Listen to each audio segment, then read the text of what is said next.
Good afternoon, everyone. Good afternoon. You hear a different voice, not as pleasant as Megan's, but I welcome you all to the April 26, 2023 meeting of the Rappahannock-Rapidan Regional Commission. Let us start first with a pledge of allegiance. Everyone please stand. I pledge allegiance to the flag of the United States of America and to the republic for which it stands, one nation, under God, indivisible, with liberty and justice for all. Thank you. Roll call. Yes, sir. Mr. Butler. Mr. Catton. Here. Mayor Pointer. Mr. Crozier. Mr. Curry. Here. Mrs. Donahue. Here. Mr. Edgerton. Here. Mr. Heflin. Here. Mr. Hively. Here. Mr. Jackson. Mayor Lamar. Mr. McCullough. Mr. Pent. Mr. Semple. Here. Mayor Sisson. Ms. Taylor. Here. Mr. Underwood. Here. Mr. Voorhees. Here. Mr. Weekly. Here. Mr. Woods. Here. Definitely have a phone. Okay, great. I would like to welcome our new commissioner, Mr. Heflin from the town of Remington. Welcome. Glad to have you here. Thank you. Thank you for coming. We have an agenda in front of us. May I have a motion to approve the agenda? So moved. Thank you. Second. Thank you. Are there any additions or deletions? If not, voice vote to approve. All those in favor, please indicate by saying aye. Aye. Any opposed? Thank you. We'll open it up for public comment. Is there any comment from the public? None before the meeting. Okay, nothing and none here. All right, thank you. We have presentations and special recognitions, but before you start that, Patrick, I just want to thank Megan again for her time as chair. So you leave big shoes to fill. So your grace and kindness and patience with us all at that time is much appreciated. So Thank you. hope to follow well. Right, Patrick. All right, so the presentation, as Chair Catlin mentioned, we have Rebecca Wareham, who's our Continuum of Care Coordinator for the Regional Commission working with Foothills Housing Network. Her update is on the point in time count, which was completed in January each and every year, but also just, I think, in general, some updates on Foothills Housing Network and our role at the Commission as the lead agency for Foothills Housing Network. Rebecca. So, thank you for letting me inform you about all of this.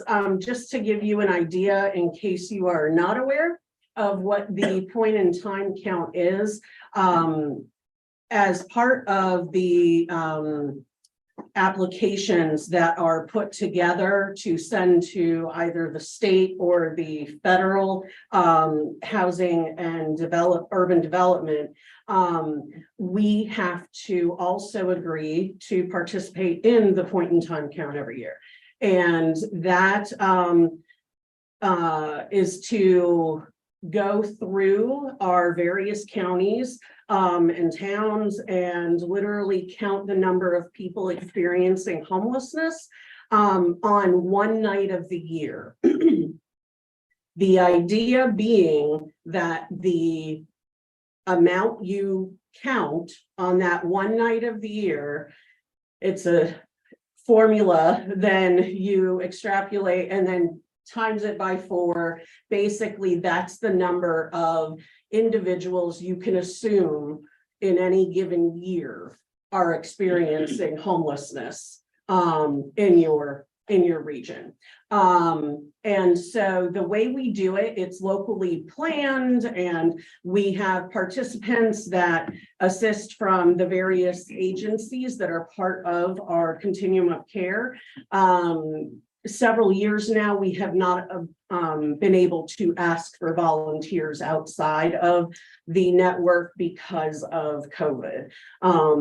So this is what is known as the point in time count, and communities are able to create budgets off of that and decide where unsheltered residents can fit into those budgets. So the totals this year, we received 217 surveys, which is what people answer. And 160 of them were validated. Validated means that everything was filled out correctly. We were able to enter everything into the form we're given, and the individuals were not living, they were not couch surfing, they were not paying for themselves, they were experiencing homelessness as HUD defines it. So there were 275 individuals experiencing homelessness this year. I tell you, you keep going, I want to stay in a minute, I've been sitting on more. Okay. I'll And that it was equivalent to 160 households. And the number of adults 25 and over were 160. Youth, or we call them unaccompanied youth, 18 to 24, 23. And then children under 18 was 92. Households with children, you can see 48. I think that the number to really focus on, obviously we want to focus, we're all concerned about children and want to focus on children, but our number of singles experiencing homelessness continues to rise. So this is a look between 2018 and 2023. We've been doing the point in time count for more years than that, but it becomes a little difficult to keep it going, as far as, back as 2014 and then still be able to see things. And so you can see that our number for the total individuals has just continued to increase. We are what's called a member of the balance of state for Virginia, which is, we have 12 balance of state communities in the Commonwealth, and those are your more rural communities. So obviously we fit in. The Foothills Housing Network region has been the highest totaled region for number of individuals experiencing homelessness for the PIT count. We've been the highest of those 12 communities for many years. Obviously, we recognize we're the northernmost, and that has a lot to do with it. Our rural counties continue to grow, but that doesn't mean we want to see these numbers growing. So children experiencing homelessness. School-age children, those that are 5 to 17 years of age, continue to make up the largest group in this population. The reason that I wanted to have this slide in particular, all of the counties, your school districts have what's called McKinney-Vento funding. And that comes from, that's, delegated through the Project Hope program run through William and Mary. And there are, I won't say endless, but there's a lot of funding to be had through McKinney-Vento services. I think currently, and please feel free to, tell me if I'm wrong, but I think currently the only county using any extra funding than what you normally receive in your schools through McKinney-Vento is Culpeper. And so I would definitely encourage you to have your McKinney-Vento representatives reach out to our office. because the information provided from Dr. Huck and his team in what they've been doing with that funding is pretty incredible. And they've helped a lot of families they would not have been able to assist in any other way. So unsheltered individuals, we were expecting an increase because of the fact that the federal funding for emergency shelter in hotels has, primarily come to an end. We're using the last of it right now. But I don't know that we were expecting for, it to double. But as you can see, that number has continued to increase as well. Racial disparity in regional homeless services. So for Planning District 9, the average racial statistics you can see there. Then when you look at the individuals being served in our projects, you see what how the disparity in services is made up.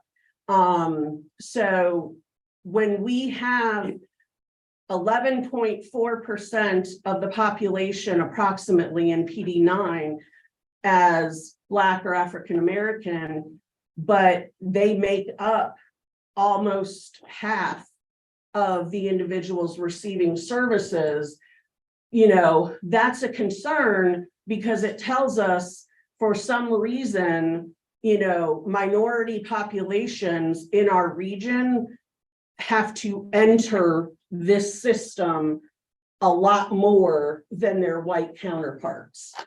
And so what I do have to say is the number has started to right itself, because 2 years ago, we were almost more than half.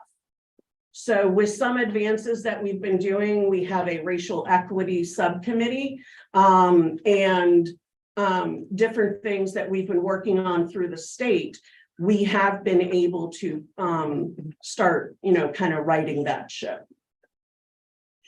And then just going through real quickly, the various counties. So I had mentioned in a previous meeting that with Culpeper, we would normally see Culpeper be about the same as Fauquier, but this year we did not have as much participation from our Culpeper partners. And so I think that's why, as well as one of our shelter providers was not providing as much shelter at the time that this occurred. So those are that's your information for Culpeper. 87 was the total, unsheltered 32. And then hotel paid, so not paid by household. That means they were paid for by a faith-based organization or a nonprofit, which technically puts them in the same line as emergency shelter. So you technically had 27 in emergency shelter. Can I ask, do you have those numbers right there by race? You have the previous screen by race. Do you have the makeup there by race? Yes, I have everything. And I can send it all to Patrick and he can send it out. I just didn't include the whole thing. Mm-hmm. Yes, I can send all of that information. Fauquier, so total was 136, of which 37 were unsheltered. If you remember, Fauquier has a large emergency shelter, and then they also have 2 programs with transitional housing. So that's where that is part of where total numbers come from, but you still see unsheltered being 37. And then Can you break those two numbers out between I know between the county, ex Warrenton, I mean, in other words, and Warrenton itself? We would be able to do that, yes. I don't have it broken down, but we can do that definitely. Then Madison, so Madison had 14 total, of which the majority were unsheltered. So 9 were unsheltered. The 5 living with friends and family technically do not, count as being literally homeless. But this is a increase for Madison County.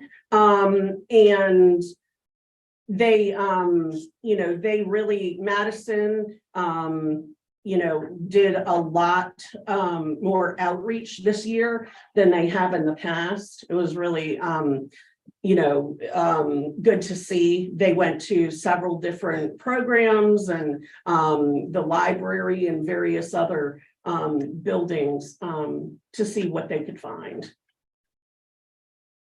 And Orange County had a total of 38, which also represents a pretty sizable increase. Unsheltered being 18. And Orange County did something they had never done before. They held a free meal for anybody who was kind of they were either unhoused or they were at risk. And it was between Good Samaritan and DSS. And then Barbecue Exchange donated all the food and drink and all of that. Where's Barbecue Exchange? What'd you say? Where's Barbecue Exchange? I'm not sure, sir.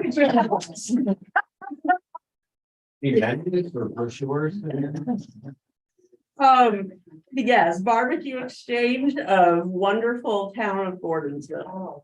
Where's that?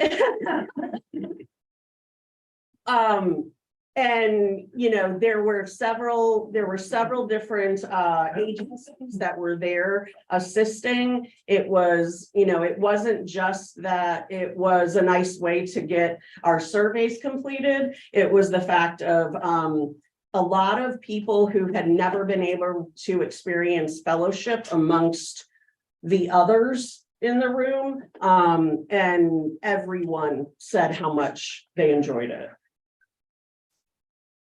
So our takeaways from this year: increases in the unsheltered, the over 60-year-old population, unaccompanied 18 to 24-year-olds, meaning they weren't in a household already, veterans and school-age children, decreases. As I said, racial disparities continue, but this is the first year we've experienced a decrease. And then children under the age of 5, we also experienced a decrease. And one thing when we talk about unsheltered, or when Rebecca talks about unsheltered, I think, I don't want people to come away with, okay, this is only people either in tents or out in the woods. That includes people living in their cars, which I know we've talked internally about seeing an increase there too.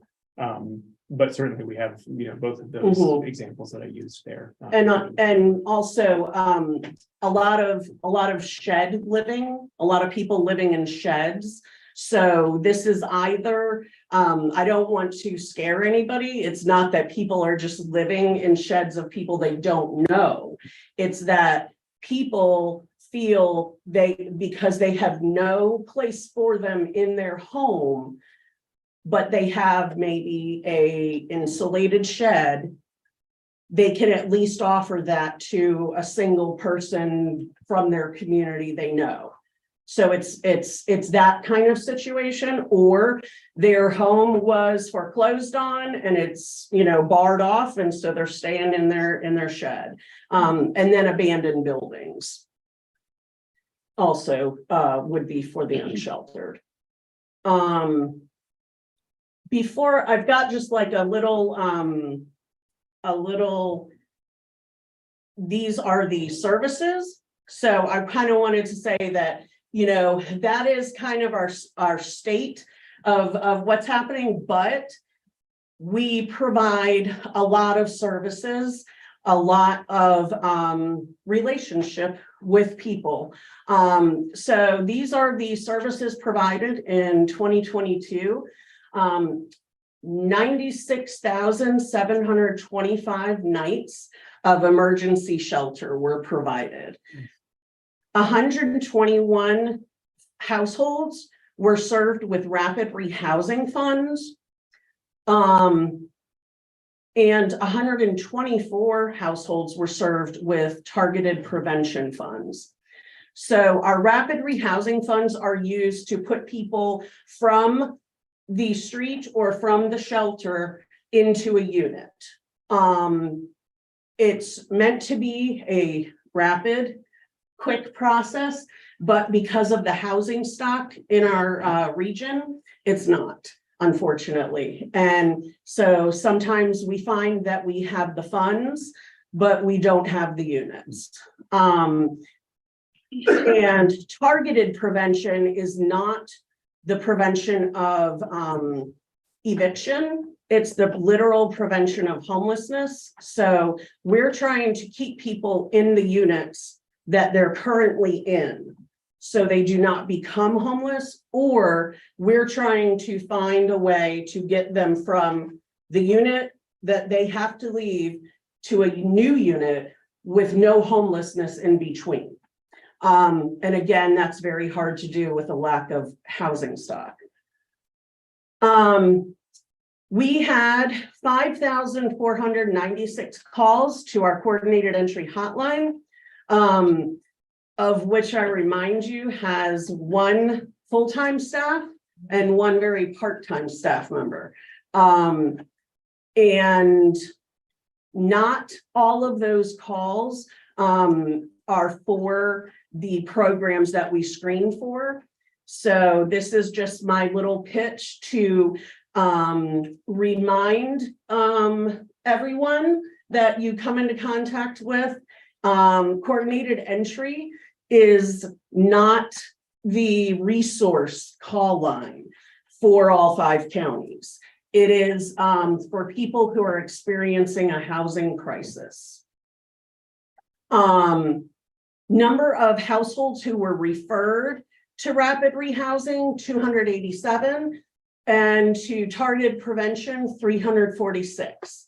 So you can see the huge difference in those numbers of the amount of calls we're receiving that are not necessarily related to crisis housing. However, the number of households that evaded or were diverted from homelessness through the substantial efforts of diversion here at coordinated entry, 1,086. That means the problem-solving discussions that take a lot more time than just a regular assessment or intake. That allowed over 1,000 people to figure out a way they wouldn't encounter homelessness. And that's extremely important because there's no money involved in that.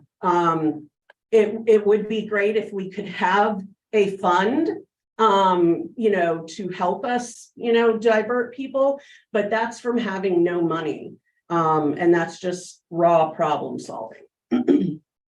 Rebecca, can you give us an idea of the kinds of calls going to the coordinated entry line that should go elsewhere, and maybe how we can help solve that problem? Sure. We're that's a great question, by the way. We're currently developing some fact sheets to get out to all the local DSS offices of, this is when you call, this is when you don't, and trying to offer some you can call here or there scenarios. But I would say maybe Matt, you could help me because he sits with our specialist. What are some of the most what's the most calls non-related to housing, would you say? I know that it's related to housing, but a lot of people are asking for that we can help them find housing. So housing location, we are in the process of getting a position together for that. It's just that we've had to cobble a lot of money from other places to get it. Because it's not something that's usually just supported with the grant we receive. So yes, I would agree, definitely. Housing location, helping them find, like literally navigating them through the system of finding a unit, or helping them in, I don't know if my lease is legal. Lots of legal questions, I would say. We send a lot of people to legal aid.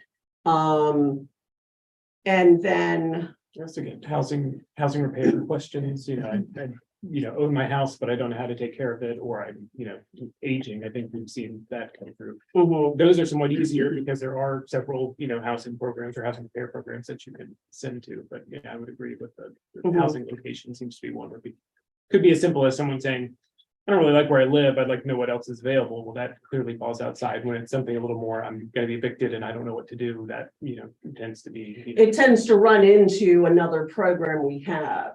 But yeah, the people that are simply, I want to move to your area. Or,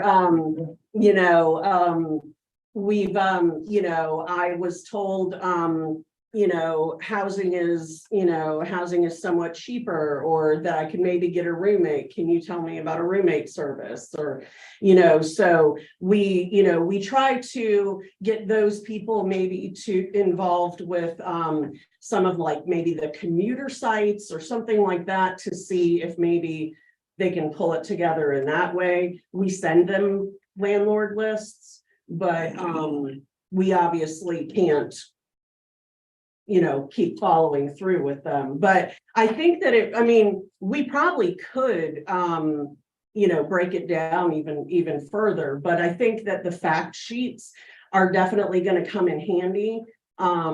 I think also that at the beginning of the coordinated entry hotline, it was, I think, requested, like, tell everybody to call that is in need of resources. And then it was kind of backed up when HUD came out with a definition of this is what you're supposed to do. And so I think we're just trying to, hone that a little more. And then this is just about who can join the network. Pretty much it's open to everyone. Any agencies that in some way support the same efforts as us. And we have been doing a lot of focus on our faith-based organizations, as well as trying to get more of our nonprofit providers that you don't normally kind of think about as solely working with the homeless. And then before I don't know how to transition to the pictures. I can bring it up real quick. Are there any other questions just about that? Back and kudos to you and your team tracking with a lot of data. Not sure if it's an intake sheet or something that you use when folks call in, but kind of driving factors. I look at Madison's numbers, and of course I look at that population-based kind of percentage, but what may be driving that employment or court displacement, that family dynamic that may be leading to homelessness is a problem. Mhm. Agreed, but are there certain things that are creating that would help localities to know that as well? Interesting. We do actually, there is a question on the PIT survey that asks people for their own personal feeling as to why they became homeless. And so along with what I had mentioned to Mr. Coiner, all of that data, I can go ahead and make sure that Patrick gets that sent out to the commission. All right, because I'm just thinking, wraparound services, if it's court order, mom and dad separate or whatever dynamic. They may not be aware of, they're calling you for everything, but Mhm. DSS has this program, or in our community, Skyline Cap has this program, but knowing, kind of drilling down to why the homelessness occurs. would be helpful. Okay. And this year, we just kind of decided that, like you had said, our team kind of goes out, but no one else really, unless they're searching and really looking for it, sees, what we see, when we're out there in the community. And so, this is a 72-year-old woman who is living in her car currently with her adorable little puppy. And she is, she's collecting Social Security. She's working a little part-time, and she just finds little areas around town of Culpeper to park her car, so that she can go to sleep. And this was in Locust Grove in Orange. A family that, I think it was a family of 3, a mom and 2 kids. And they bed down each night at the Locust Grove Walmart parking lot. And this was in, and I hope I say it correctly, Catlett. Okay, this was in Catlett. He is actually a emergency medicine worker. So he's not a doctor, and he explained that he wasn't a nurse, but it's like radiology, that kind of thing. And he has actually been in his caravan for almost the entirety of the pandemic.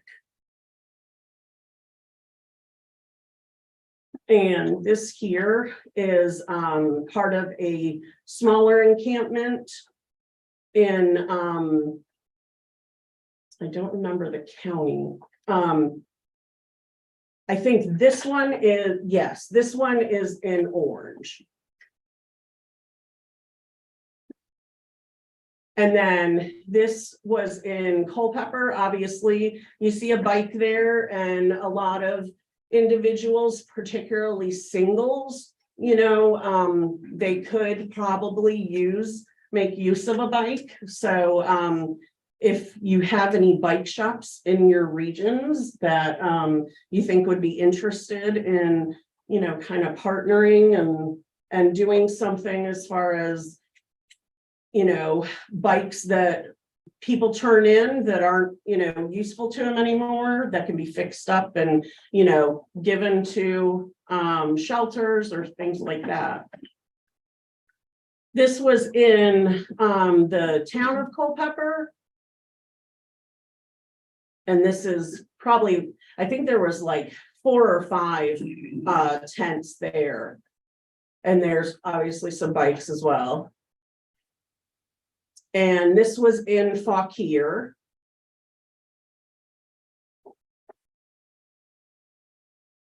And then this individual was sleeping behind a store in the town of Orange. And then this was a mom and 3 kids in Culpeper County. And they're staying in their car. And then this was a older mom. I think she was in her 60s, and her son was in his 30s. And they've been staying in their car for a few months. And then this was a family getting ready for the night. This was also in Orange, I think, at the Walmart. And I think that's it. So it just kind of, we wanted to obviously not necessarily put faces out there, but we wanted to kind of bring pictures to, your minds when you're thinking about those experiencing homelessness, in the region. So there's an asterisk on the first slide that says Rappahannock data not included. Does that Correct. imply that there is Rappahannock data? Um, And if there's not, then, you know, there should be Rappahannock data because I don't believe that there is a county within the United States that doesn't experience homelessness. But we have not had participation from Rappahannock County since I've been here in for your 3 years. outreaches to DSS? DSS as well as the sheriff's office and benevolent fund. And then Question, how do you identify? I'm sorry. I received, I think, an email this morning stating you wanted to provide a presentation to the board That who wanted to, of me? Oh. I will, the organization. okay. I'll show you the email. I'm curious what the presentation might be if there's no data from Rappahannock County. Good question. Oh, Matt is saying he sent the email. I think it was more about just, you know, hopefully getting a maybe stirring something amongst not just, you know, because we can ask for partnering, but we can't make anybody, Sure. you know, do the work that goes into it.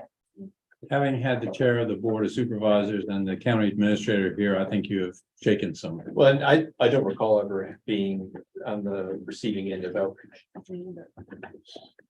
I think what I would say is Gail has been responsive and has been participatory with the Yes. housing network. I think maybe what we could do is go back with the model that Madison has used has really been to work through social services in terms of their intake. Yeah. And the survey that's completed is specific to a single night, but the survey can actually be something that they asked for up to a week It's 10 afterwards days. that says where we, if somebody comes into social services seeking, you know, assistance or is a client that they have, they can ask those questions and say, if you recall this. And I think in Madison's case, I know that's been part of the increase just because social services has been, you know, a partner in that process. So there may be models that we can use to pull in social services. Offering.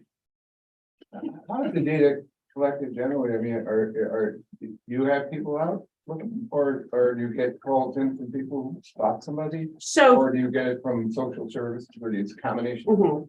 So for the point in time count numbers, it's a combination of us, meaning whoever volunteers amongst agencies within the network, Foothills Housing Network.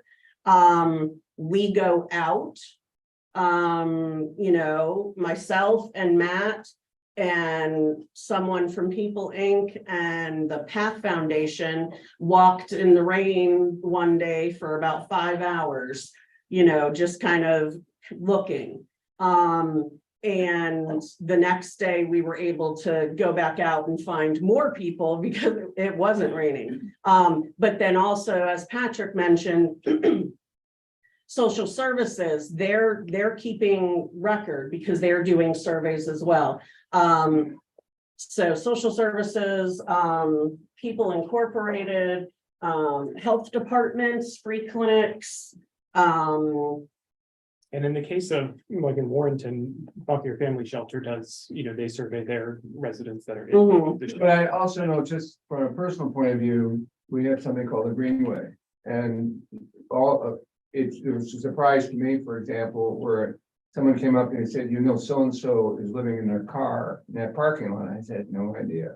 And I don't know where you may be undercounting this, because these episodic instances of homelessness are scattered around and nobody picks them up other than, you know. Oh, I can guarantee you these numbers are undercounted, Yeah. but it's specifically the reason of having lack of participation from member agencies as to why these numbers are undercounted. I'm so sorry. No, I'm just asking, I'm trying to belabor this, but is there a way to improve the collection side of this? I mean, I'd be perfectly willing to identify even among my constituents at times, if they are aware of a homelessness situation, to expressly report it to me, Mhm. and I could turn around. It's it's something we, as you're doing more outreach, you're going to get more numbers. It doesn't necessarily mean, our numbers increase so dramatically organically. It could be our numbers have always been here, but we didn't know until we started doing more outreach. Of the total normal number of Mhm. homeless, what would you say the percentage is of the people with mental issues that will have a hard time not being homeless? Mhm. And the more evolving, number that rolls over constantly, a relationship issue or job issue, and then back with the home and out Right. and back in. It's like the other ones that are just, it's hard to Mhm. get away from it. Right. What's the percentage of the in and outs and the steady folks? I will answer that in one moment, but Oh, Mr. okay. Semple, I just want to finish really quick because I thought of just a couple more things. I would also say when the organizations or agencies within counties that are kind of supposed to be the most aware, kind of make no acknowledgement, that's difficult to work with as well. So education and the acceptance of education, I would say, honestly, Orange County is a perfect example because they have, through efforts of outreach and of that particular week, their DSS director has made it, this is your job.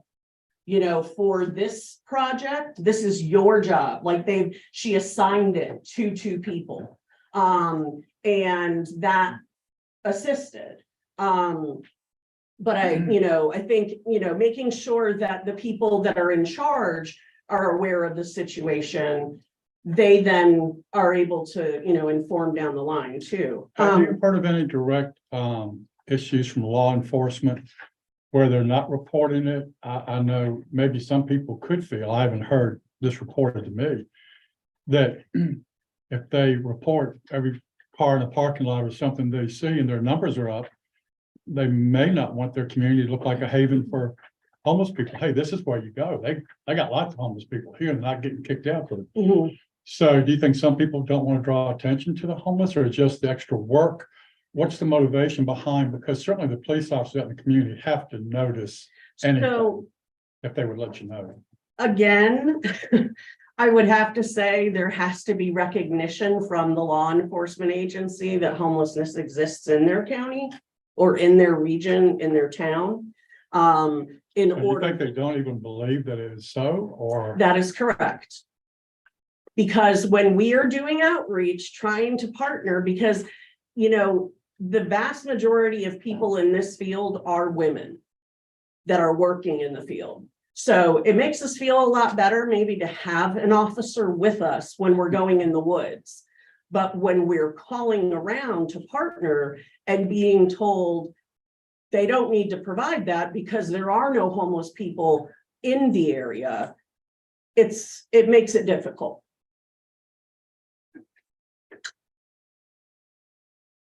And I'm not, I don't feel that this, this is time or place to, bring up, localities or anything. I'm not going to do that. I'm just saying when that occurs. Well, not so much for the issue or against the issue. I'm just about truth and facts. And I've been looking for them nationally and statewide my whole life, trying to find facts, because people's motivation adjust to facts. And so in my search for facts, I would like to know the facts. And if you had facts and had proof, I would love to show any sheriff or police chief the facts, not for or against. They can do with it what they will, but I don't like 2 sets of facts being talked around.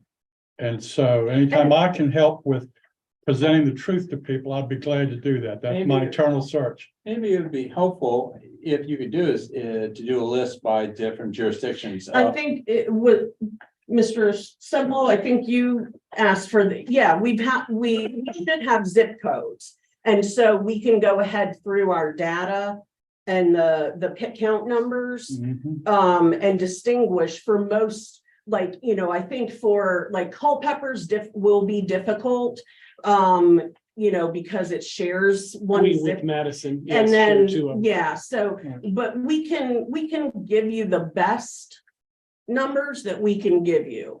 I'm not questioning, for anyone that's a No, denier, no, I mean. anyone who's a denier, I as would far like as to, area. I would like to present it to a denier. Yeah, That's all. yeah, we could, that's definitely something that we can do, and present you with as much as they've told us. Because sometimes they'll just say Orange, Mhm. but sometimes people do say town of Orange, or they say town of whatever. Yeah, What I was going to ask is a list of participating contacts. the agencies that participated, Yes. yeah, that's not difficult at all. No, but it would help us in our different jurisdictions to know if their name's not on the list, that they haven't been participating. Sure. Yes. Yes, Hard to definitely. solve a problem without a lot of facts, agreed upon facts, Mhm. and then address the problem. All right. Thank you. Thank you very much for your presentation today. I'm gonna just give that to me, because I don't know how to turn. Hey, nutmeg, I'm sorry. I apologize again. How many stand ovations does she do at home? That's right. That's what it was. That malfeasance, misfeasance are not good. All right, the next item that we have is the approval of the minutes for the February 22nd meeting. I move approval. Thank you. Second, Second. any corrections? Not, all those in favor of approving the minutes, please indicate by saying aye. Aye. Any opposed? Thank you. Financial reports. All right, so the FY 2023 year to date, so that's through 75% of fiscal year beginning of March, is what was provided for you. Revenues are just under 80% of the budgeted amounts, and that's the amended budget that was approved in February. And expenses are at 75.4%. There's a couple of, as I noted in the memo, there's a couple of minor operating line items exceeding budget, and any of those that exceed are more than covered by lower spending on other operational items. We're gonna keep an eye on each of those.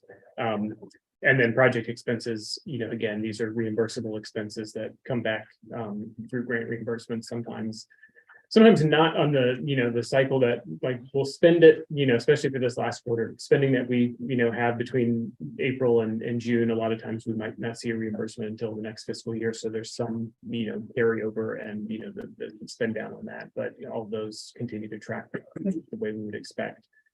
The only one that is over is the RTAP, which is the Rural Transportation Assistance Program, and that's scholarship funds that help to support travel and training through Department of Ground and Public Transportation. So we will receive reimbursements for the ones in exceedance of the budget amount there. So I'm happy to answer questions on the FY 23 snapshot through end of March. There being no questions that I see, could you go ahead and present the budget? I can. So the FY 2024 budget, if you'll recall, the bylaws require this to be presented before June 1st. Since we don't have a May meeting, we've taken it to the April meeting, being when the draft is presented to you. Preliminary budget based off of the revenues and the expenses as we project them at this point. We're pretty good in terms of revenues, in terms of having a solid understanding of where funds, which funds are going to be available to us. I try not to, include things that we don't have a high expectation. Either we have a contract in place, or we've seen it in the case of transportation funds in the Commonwealth Transportation Board's 6-year improvement program. So that's where we build the revenues off of, with the expenses matching. We've got a preliminary budget of $2,508,000, just 900 and some change there.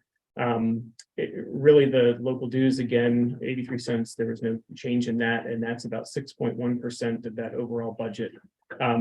The real drivers in terms of this budget is, more than double what we had 2 or 3 years ago. And the real drivers there are the PDC Housing Development Program through Virginia Housing, as you all know, where we're moving a lot of funds through to partner organizations, as well as the Mobility Management Program and a couple of larger grants for National Fish and Wildlife Foundation and a couple others there. It's an increase from the amended budget for this current fiscal year of over 800,000. And again, appreciate the support from each of your jurisdictions for the work that we do as the agency for Foothills Housing Network. As we've talked in the past, the work that Rebecca does, a lot of times the grant funding that's available does not cover our administrative and leadership costs that from having that position. And so that was a decision that was put into place 2015, and we just appreciate the continued support so that we can fulfill that role. Operating expenses, again, internally, Terry and I had a lot of discussions about not just the operating expenses from past fiscal years, but also what changes might need to be made, because coming out of the pandemic, we've seen a shift in trends on some of those spending items. I do include, consistent with the not yet adopted state budget, 7% cost of living increase for staff. As many of you did, we also had a health insurance increase, 8.9%. We're with the local choice. My proposal in this budget is to adjust the rates that the commission covers 90% of individual plans, and for dual or family plans covers 2/3. My included in this budget is a recommendation to cover 92% of the individual's cost and 70% of the dual or family plan, which would hold each person that's participating harmless in terms of that increase. That would be a one-time thing. It's something where the commission has not always done that. We've typically passed the increases along to staff that participate, but that is my recommendation this year. Our VRS numbers, that number is pretty low. We've got a surplus in our VRS account, which helps us with a very low contribution rate outside of the hybrid contribution numbers. And then again, the last thing is that the project expenses, as I noted in the memo, they are increasing significantly. And again, that's related to those projects that I talked about, mobility management, where we have contracts mostly with Rappahannock-Rapidan Community Services, and then the housing development program, where we have our existing contracts, and actually we'll go through that on a subsequent agenda item there. But we expect to see significant spending on those this year as the projects advance. Again, just real quick on the kind of charts that I include there. I mean, that kind of gives you a sense on revenues of where the funding is coming from.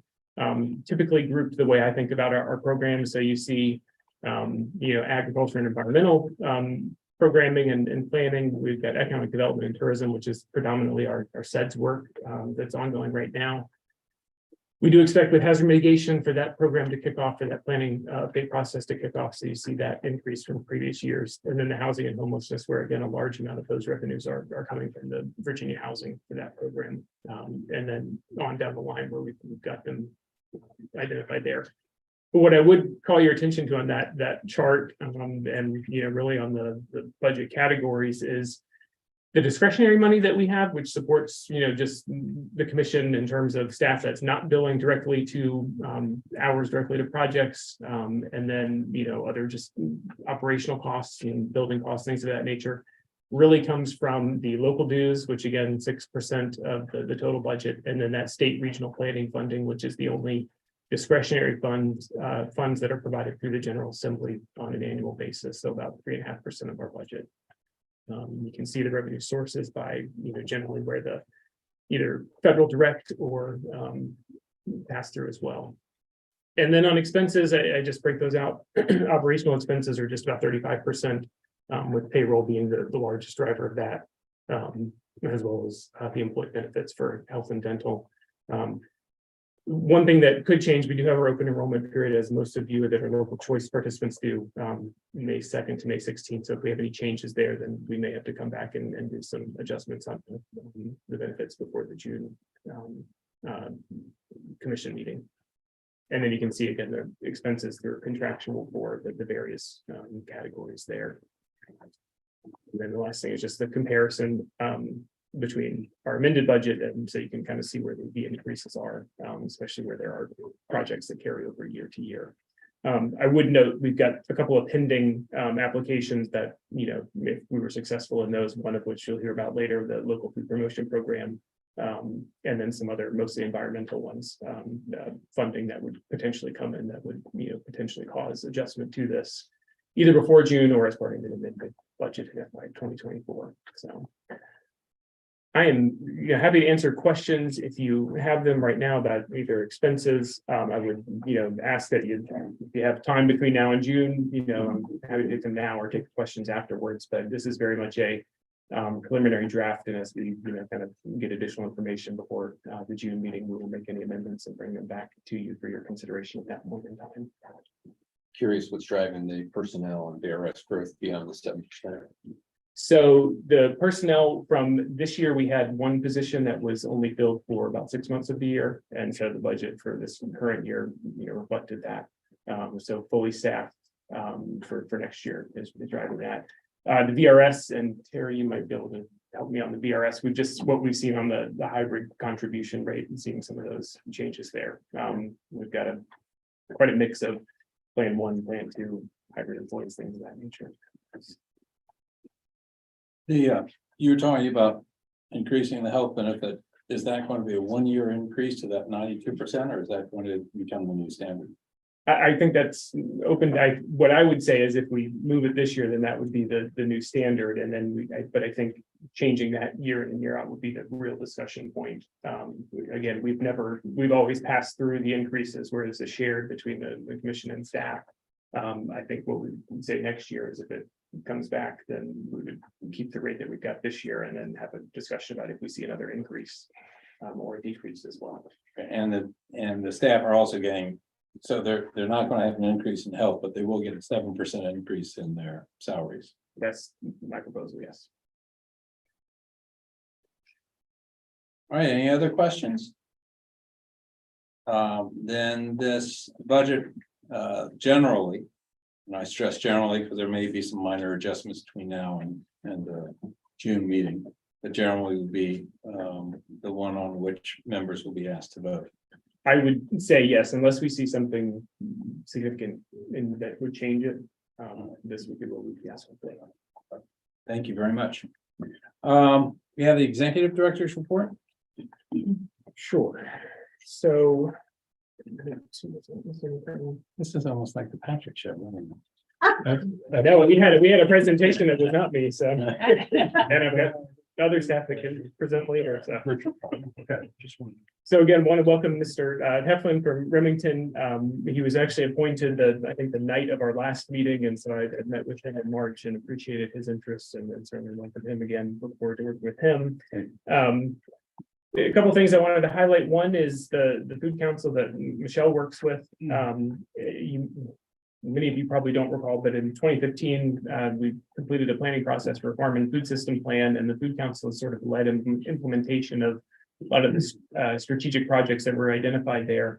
And when they did a kind of where are we at, kind of review earlier this year, they found that they've made a lot of progress, not just the commission, but a lot of the partner organizations that are working on those sorts of issues related to the food system. And so they identified some new priority projects, which are kind of listed there, very much in keeping with the existing strategies, but also opening up some new opportunities. We've got a chair of the food council right now is also heavily involved with the Rappahannock food pantry, and so there's increasing issues of working with food pantries and ensuring equitable access and things of that nature. So would encourage you to reach out to Michelle if you've got questions on that, or certainly to participate in an upcoming food council meeting, maybe every other month. We had a good meeting here back in March. I mentioned the hazard mitigation plan. We had a good meeting here back in March with FEMA and VDEM Region 2. We put in the application for our plan update for the hazard mitigation plan in the first time we put it in was December of 2020, and it's now April of 2023, and we still are awaiting that process. And that's been a lot of things at VDEM where they said, okay, you're far enough down in the priority list that we're going to push you to the next year. What came out of that meeting in March was actually somebody at FEMA caring about that and saying, let me find out. So we've hoping to push that forward this year. And again, I expect to see something in the next month or two where we can start that process. But appreciated them being out in the region and being interested enough to, respond to emails and things of that nature when we push on it. Just back to, and follow up to Rebecca's presentation, I wanted to highlight a couple of, positive interactions that Foothills Housing Network has had with partners.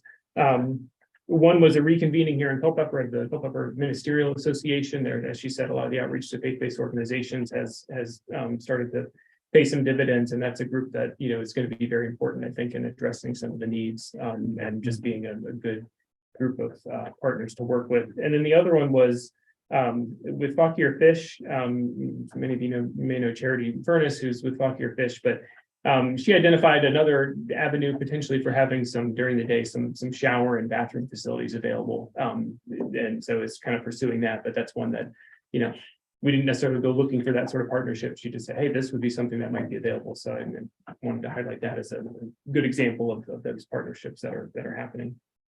A couple things on transportation. One, Kristen Peraza is going to be presenting on the Regional Transportation Collaborative, the mobility management program, actually at a nationwide conference, the Community Transportation Association of America in May. And that's actually what some of the RTAP funds that I talked about in the FY 2023 budget are going to support her travel out there to present our model. We're also hoping to present the same thing at the Virginia Association of Planning District Commission Summer Conference in Norfolk in late July as well. And you'll probably start to see some things, or maybe you have seen, I know in a lot of the newspapers and online, we've had some commuter services advertising specifically around Earth Day, and we'll have some other things coming up as we start to do some outreach over the summer. And then, as usual, I just like to highlight the local technical assistance that we're providing to continue to support Madison County in their comp plan update. We've got working with Cheryl at the town of Madison on some potential grant opportunities, and have had a number of other conversations with partners. One, Mrs. Donahue connected us with Rappahannock County Water and Sewer Authority. So happy to meet with them and see what we can provide, whether it's single meetings or actually turning into some grant writing opportunities. So again, always happy to hear from you if you've got individuals or if you've got things that you'd like us to focus some attention on. And as always, happy to answer questions if you have them. Any questions? If not, let's go ahead. Patrick, I'll defer to you on all 5 points under staff updates. Okay. So the first one is the BC Housing Development Program. If you recall, I'll go through these slides real quick. Progress to date, this was 2 years ago almost, where the Virginia Housing Awards awarded funding to our commission, as well as all the other regional commissions in Virginia to support new affordable housing development. And this is specifically towards getting building units on the ground and in construction and habitable by July 2024. Again, you recall that we received several applications, 7 as of January 2022, and a year, 14 months ago, commission approved allocating funding towards 6 of those at a total of $1.8 million out of the $2 million that was awarded from Virginia Housing. In December, we came back as staff and requested a reallocation, one of which to remove one project because it wasn't going to be able to finish within the allotted time. And to unallocate the funding that had been awarded to them, and that was done in December. So since then, here's the allocated approved allocations as of December. The 2 projects here in the town of Culpeper for Culpeper Community Development Corporation and People Incorporated, and then smaller projects, one Fauquier Habitat for Humanity in the town of Warrenton, Foothills Housing Corporation in Fauquier County, and then Skyline Cap in the town of Madison. And you can see the bottom, we've got that 300,000 that was unallocated that is still that we have some options with. Quick project update. So the Skyline Cap project, Barbara's house in the town of Madison, the property, this is the one we've made the most progress with. They were able to purchase that property. We provided a 200,000 towards that purchase. And then Jennifer and I were down there just a week or 2 ago, completing a site visit, seeing the work that they've done. And the main ask today in terms of reallocation, they would like to be able to include washer and dryer combo units in each of the units that they've added in there, and they're requesting an additional 10,000 to do that. which staff is recommending allocating towards that project. Again, not really any change on the Ben and Mary's project for Foothills Housing Corporation, other than construction works anticipated to begin in the next couple months on the process there. I know they've got a general contractor selected, so we hope to see some activity there beginning in the next couple months, like I said. And then both the Culpeper projects, Culpeper Community Development Corporation, the Parkside Apartments, which is over off of 522. The only update is that they went back in for additional low-income housing tax credit application earlier this year. We had some concerns that was going to extend their project, but they, because of their award of those credits last year, they have to be done by December 2024, which will be allowable for us with Virginia Housing as well. So they went in because there was increased construction costs on that project. And then the same for the People Incorporated, the Lightfoot Apartments. This is one that's again, parcels that were owned by Culpeper County and town of Culpeper that were transferred or to People Incorporated. They again also went in for an additional low-income housing tax credit application due to those increased construction costs, and same as the Parkside project. We anticipate those awards being made and then being able to complete their construction by December 2024. And then Talk Your Habitat for Humanity. One thing that was determined in December was the original project that they had submitted was not something that was going to be able to go forward. They offered that different project or a different option on the Hayti Street neighborhood in Warrenton due to properties that they actually already own. We've not really had a change in that since December. We continue to be in contact. Jennifer is in contact with Melanie at Talk Your Habitat for Humanity. Our understanding is that they're awaiting additional funding at this point to ensure that they can complete their project.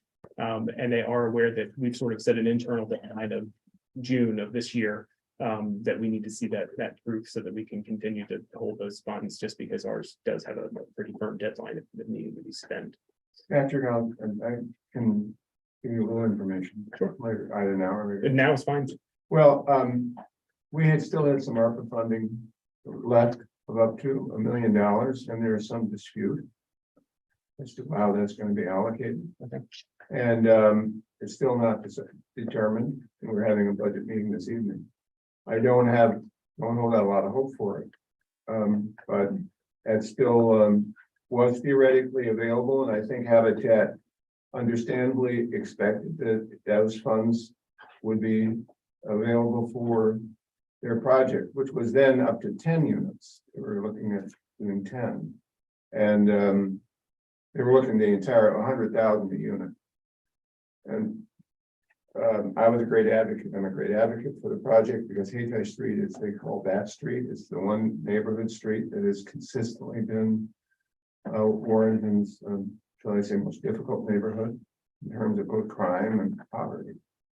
And this would be a substantial, both visual and practical and moral boost to our town. So it's an extremely important idea of theirs. And I'll fill you in a little bit about how that progresses. That would be helpful, because that's been our understanding, is that they've been waiting on that funding and some others. And again, I think having some clarity from town would be beneficial. I will fight. I will get that clarity. And I would say, I mean, we're not advocating one way or the other, but we have to be able to say, we don't think you I can do what you understand. need to do. Yes, no, absolutely. Thank you for that. So today's recommendation is just a small one. We just would recommend, staff recommends allocating additional 10,000 to Skyline Cap to make that project a total of 250,000. The other allocations would be held as they are today, with our proposal to bring back the final allocation plan in June. Where we're leaning at this point is likely to take some of that, and this would be the recommended allocations just with that 10,000 noted there.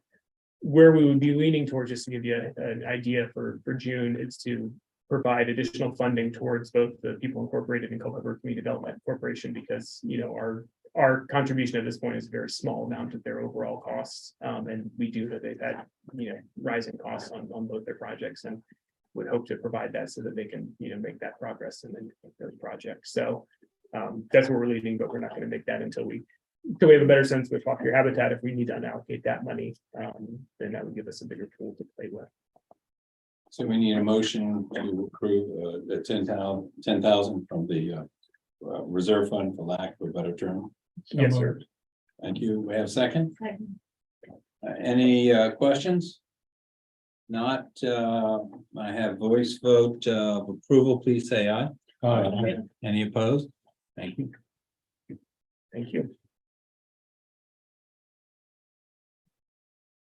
All right, so then item B is just a quick update on the comprehensive economic development strategy. Couple items here. We've got our strategy committee. We've had 2 meetings with the strategy committee, which includes economic development, either staff or others from local governments. Participation, I think, from all the counties, I think, on at least one of the meetings, and our largest towns certainly have been participatory on both meetings. The last meeting was last Tuesday, where the committee reviewed an initial economic, demographic, and real estate profile, which I'll provide a link to all of you and follow up to this meeting.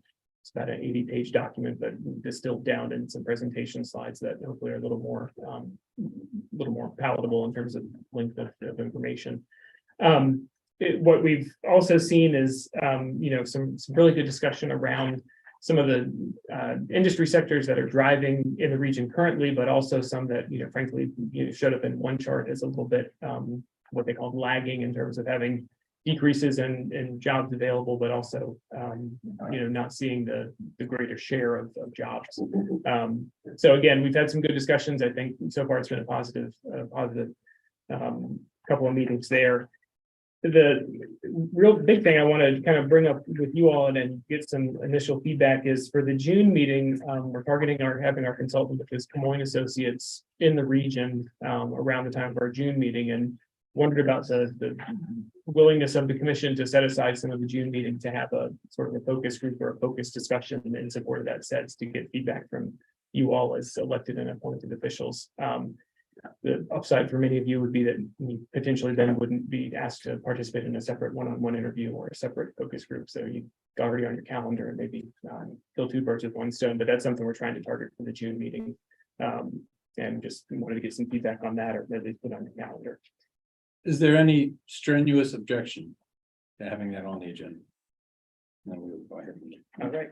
And the other thing I would say, and I'll work with the chair on this, depending on what we're looking for, we might look for a different location for the June meeting, just give us more space, depending on how many people we might expect. So put that out there as well.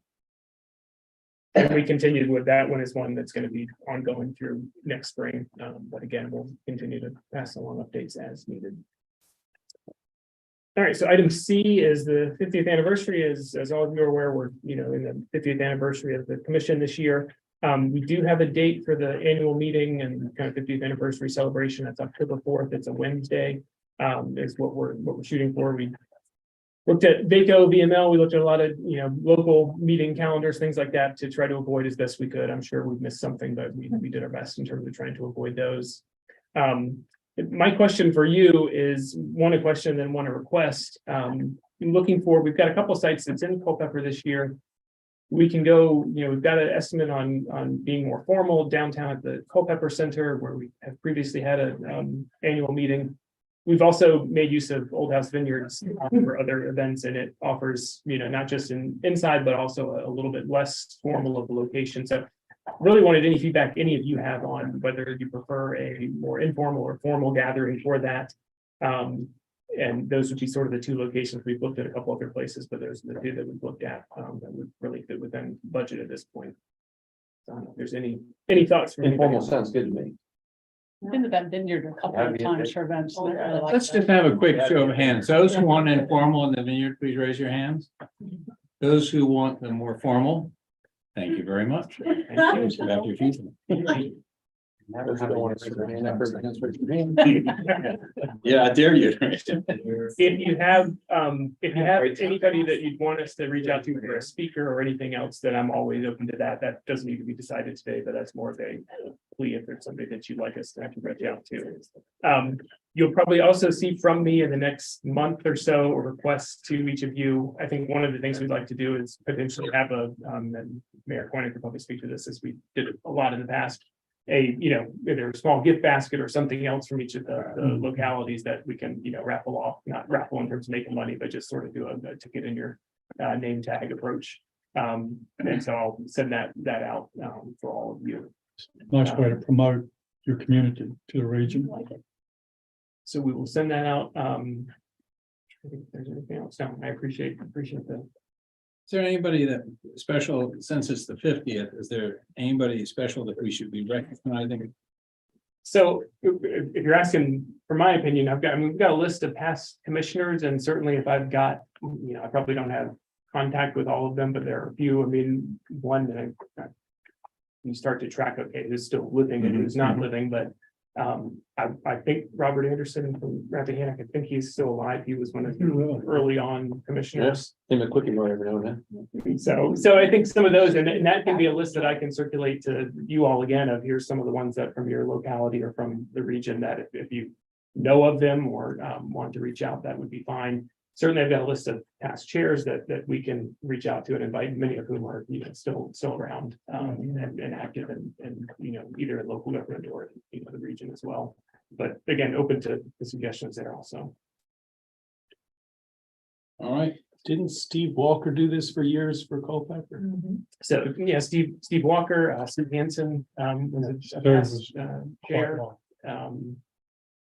I know, Mr. McCullough and Mr. Butler are here, but from Fauquier, Chester Stribling is still around, I think, in the district. So, That would be great.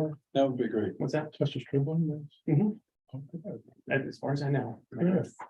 All right, we will be going down memory lane. Yeah. You have a couple more things. Broadband. So the broadband project status, that's not so much me as it is for any of you that want that. I know last time we had a pretty good discussion about where things stood. So I'll sort of leave that to anybody that wants to go first. We're in the same spot we were last time. I haven't seen a thing. Hearing our provider tell us they're doing, preparing for infrastructure upgrades to the power poles. That should be a year ahead of us. Yeah, no update from last time, as we said, they delayed getting started with actual fiber, runs and home passings, but still claiming that they'll be on time by February of 24. Yes, and I had a conversation with Jimmy Carr, who's the CEO. Information is less forthcoming now than it was 6 months ago. I am trying to get poll schedules from REC. I've been behind the scenes reaching out. I'm concerned. I'm concerned that everything is being put in a 3 or 4 month window between November and February. And that's not normally a time that you do a lot of outside construction and string 4,300 homes. So they're saying that it is, and I don't know the motivation. On the other hand, saying that you're going to provide information literally beginning the week after an election, something just doesn't smell right.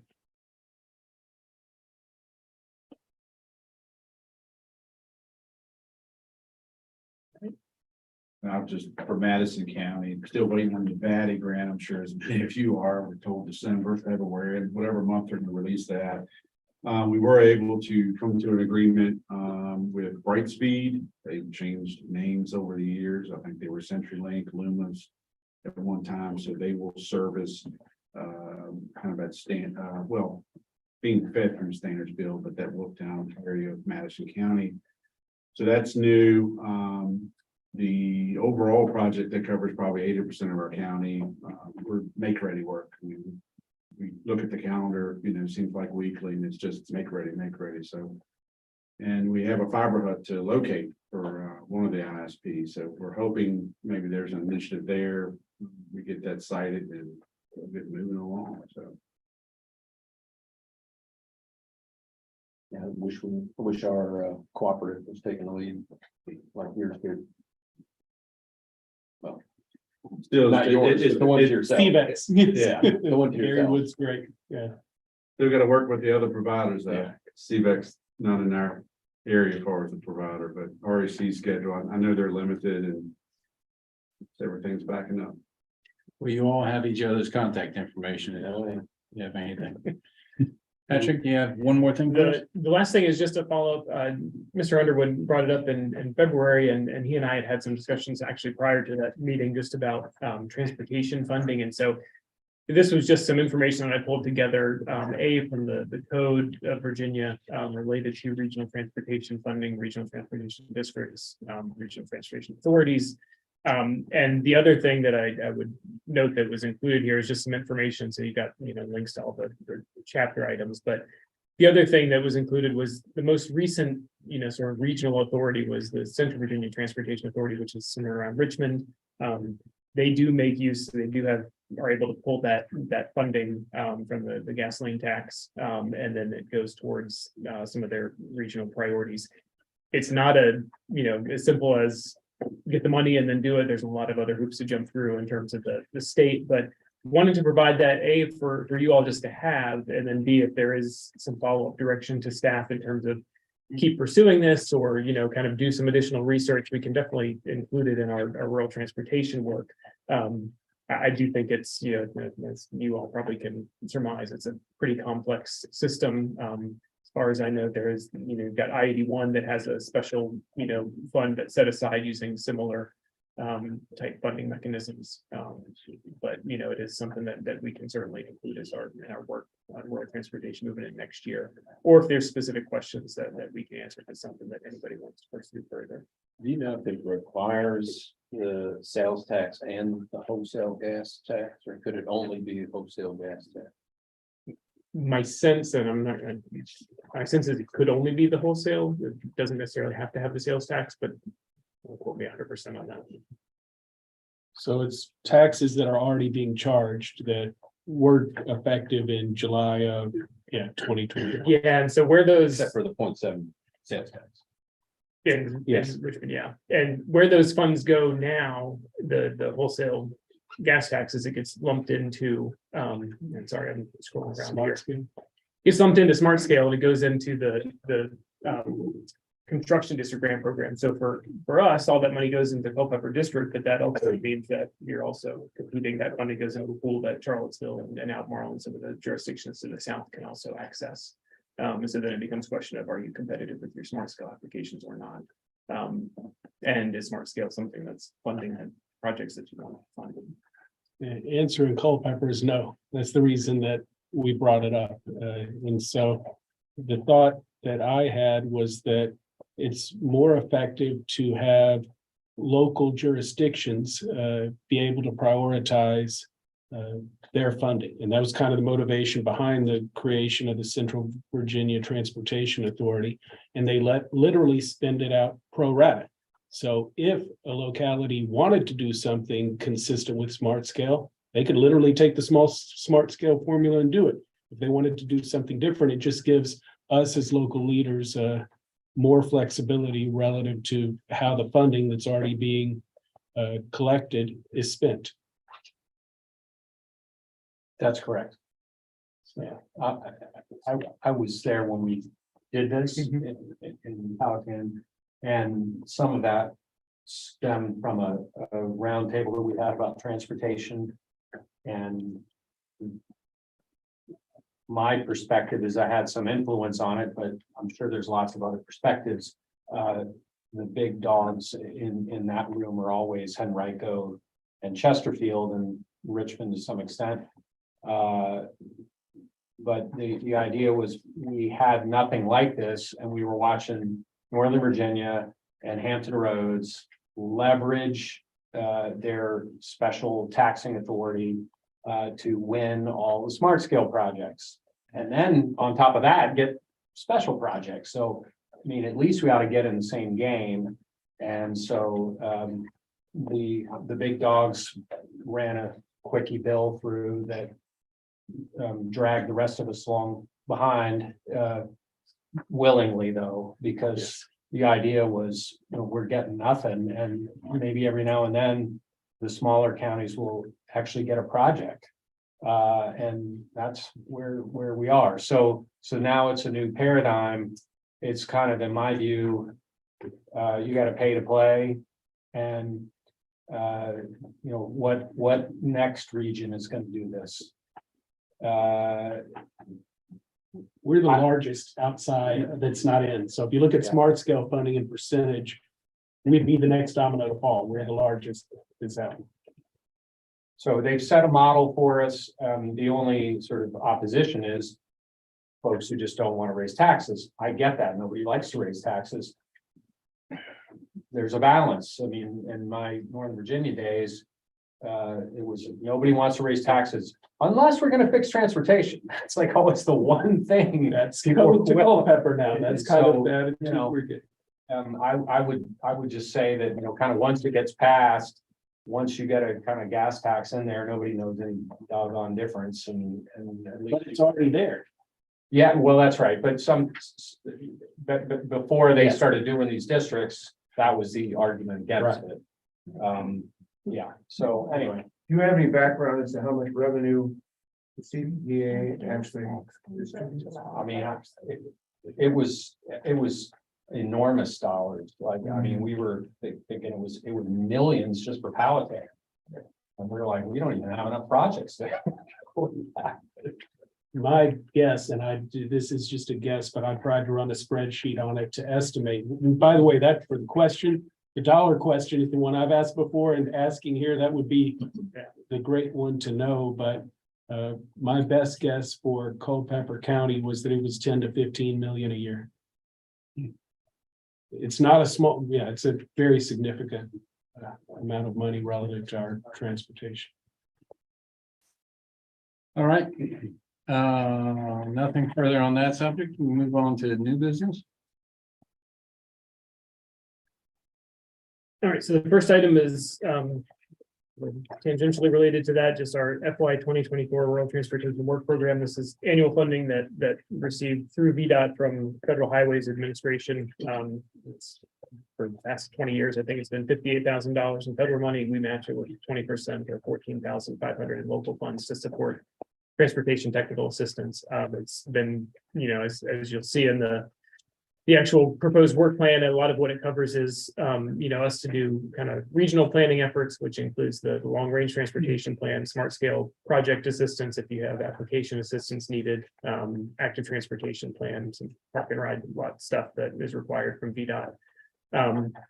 But really, you know, I've included in there just a bullet point on Transportation Authority research, because I anticipate something that we can at least bill some time to that, you know, would be of benefit to the region.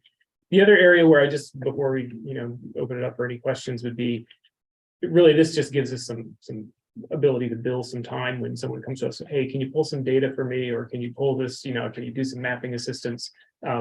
As long as it's got a transportation tie-in, then this just gives us something to bill it to, rather than just, okay, we've got to pull it from discretionary funds. And that's how we've used it historically. So when you call up and ask, can you help us with a grant, or can you help us with you know, some other planning assistance, then this is typically one that we can look towards. So it's also very flexible. So it's not, you know, we've got a work plan here and we generally deliver that, but it also gives us that ability to respond to you all or your staff throughout the year if there are questions. So.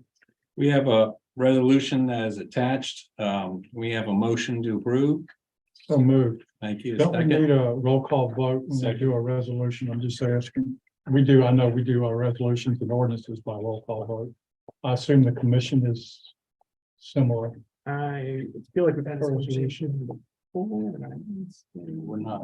I know as far as towns, Yeah, resolution, towns do. roll call vote is required. But I don't know if we're a legislative body in that term. Those terms. I'm trying to be Did we get a second? yet? fastidious or persnickety, but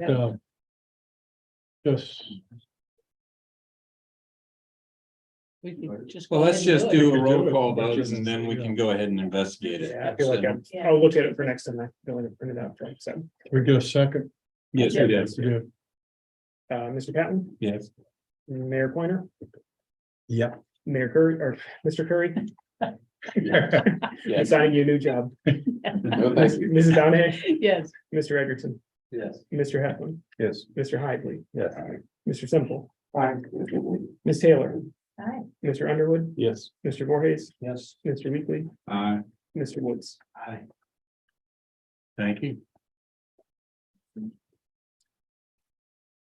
Well, relative to the transportation, I bring it up at every topic that I can. The biggest issue that I come across locally is traffic on 29 in the area between, there's a 23-mile stretch where there is no traffic light from Madison all the way up almost to northern Culpeppers. So in that area, there are periods of time where it is very, very difficult to get onto 29. And the rate of accidents has been increasing significantly because constituents are taking more risks to get on because of it being difficult to do so. And how that is solved is going to be very important because it's traffic, especially during big events, makes it unmanageable, and putting in more R cuts doesn't solve it. Because the issue is there's no time to get in to do the R cut. And I've discussed this with Sean Nelson at length, and if that is going to need some attention because it's truly a problem that's getting worse by the year. And I've heard that Mr. Weekly at your board, they're concerned about our cuts too being the primary solution and not being the. We have one that's proposed that was approved as a smart scale project for the southern part of the county. We're seeing a lot of speeding, and I don't know if Yes. Supervisor Underwood, if you're seeing the same. I Same. think we recently had a jurisdictional cooperation where your deputies had to stop someone. I think it was like 130 plus. There was a guy going 120 that passed away in my front yard when you hit the turn at 29 just beyond the Riva Market. He couldn't make the turn. So yes.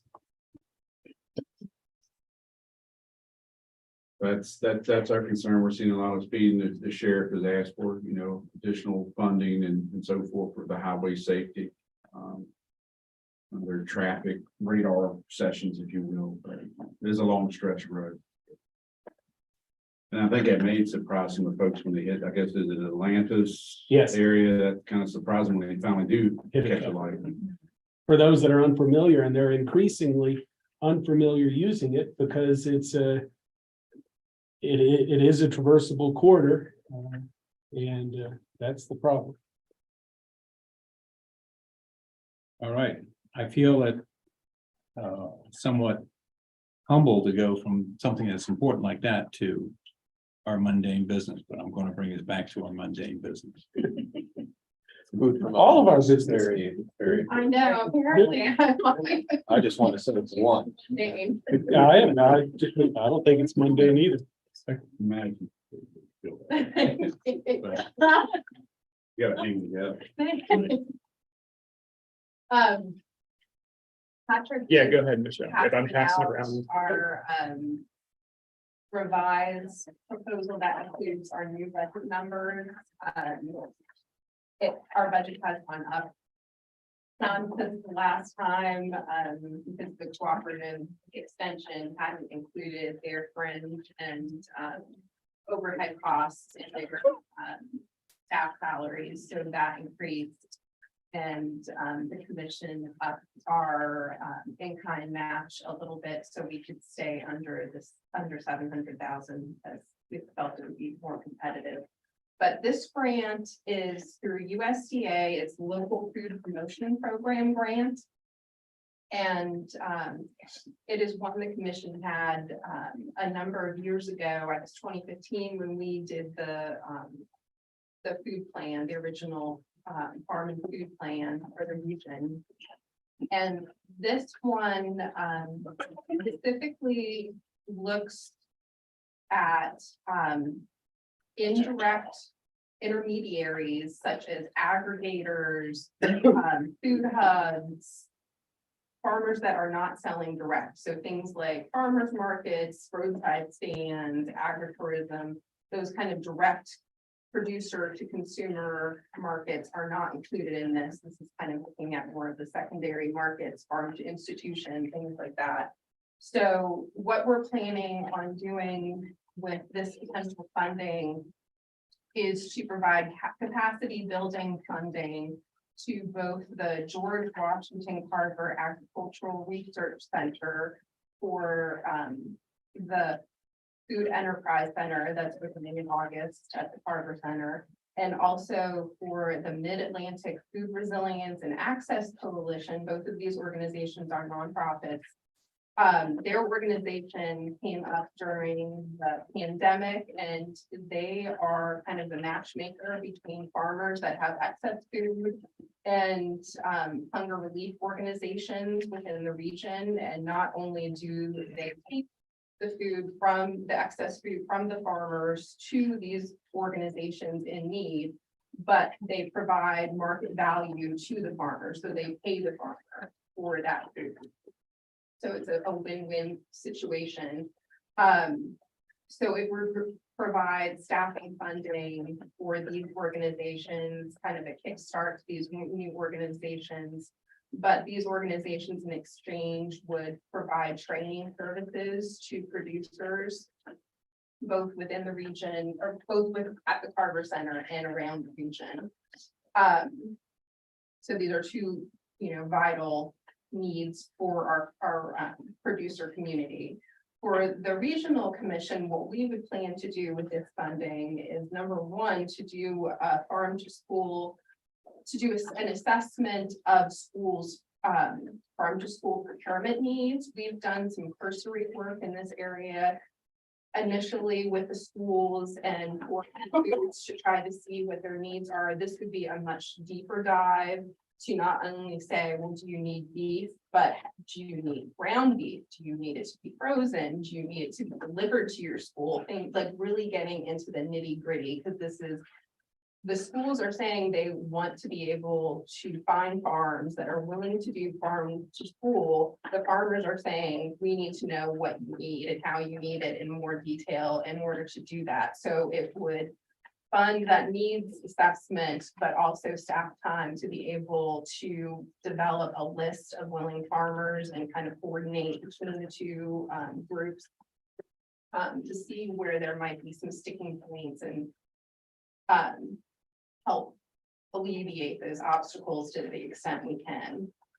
Then the second part of that would be to do an assessment of our existing purely Piedmont local food marketing program. The Purely Piedmont program we started in 2017. I want to say that markets are locally grown food and beverage in the region, and we had a previous USDA grant to do a branding study. We did consumer surveys, focus groups, a branding study with a consultant and our food council to choose the Purely Piedmont brand, marketed it, and then the pandemic hit. And during the pandemic, we didn't seek additional funding or do major marketing. We, kept the brand together and did some small events in the past year.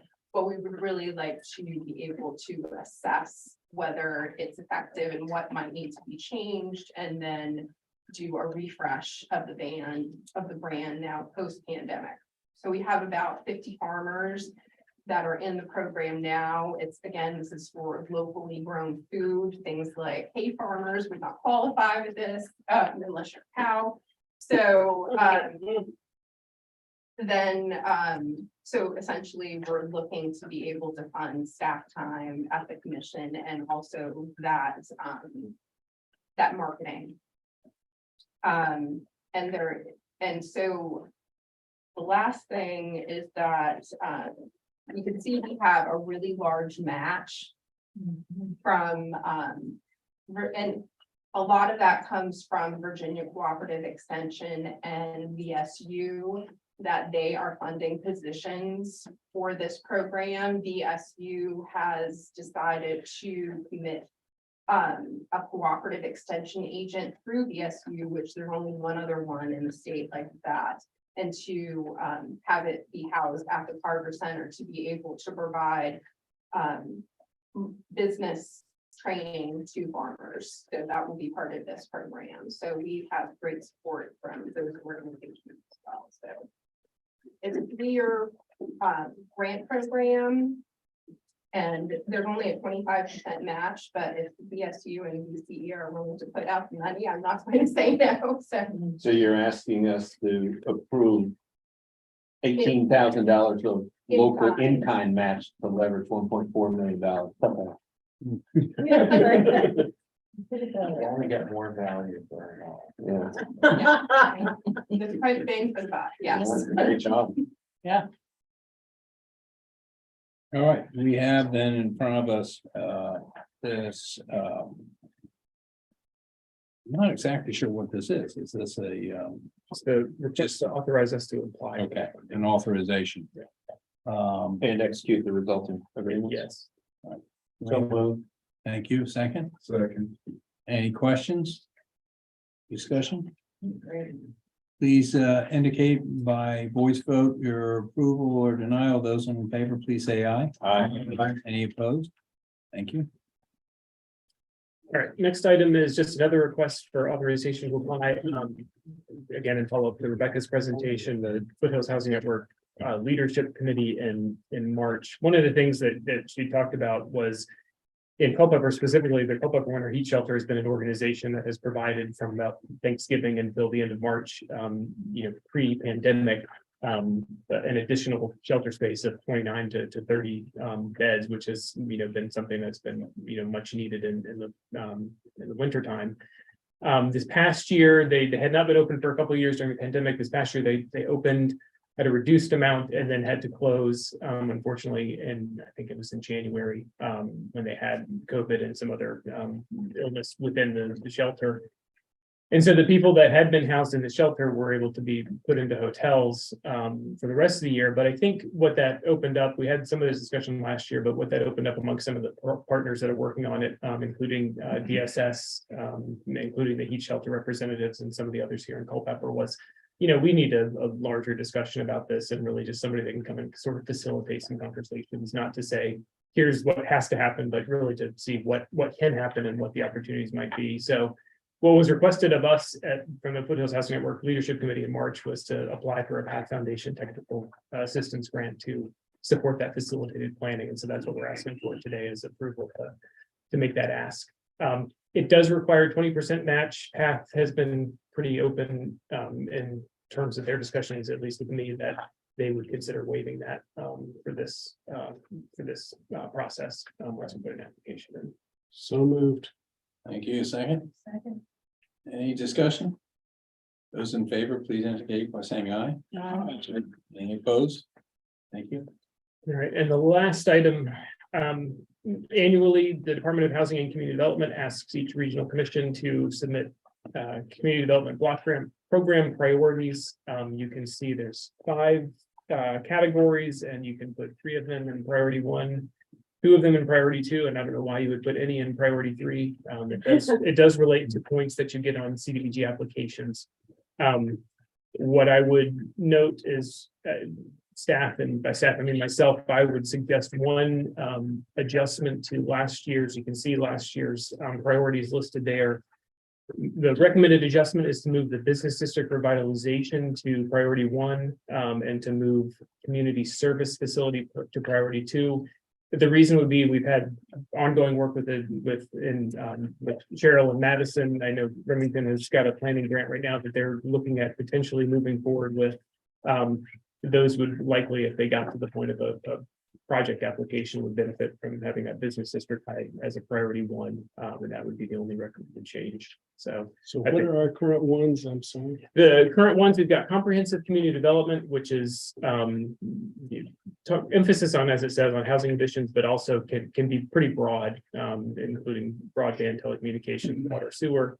Community facility, which is again, they've renamed that actually to public infrastructure because it makes a lot more sense because they're really talking about water and sewer improvements, including indoor plumbing, also some housing assistance that can be done there.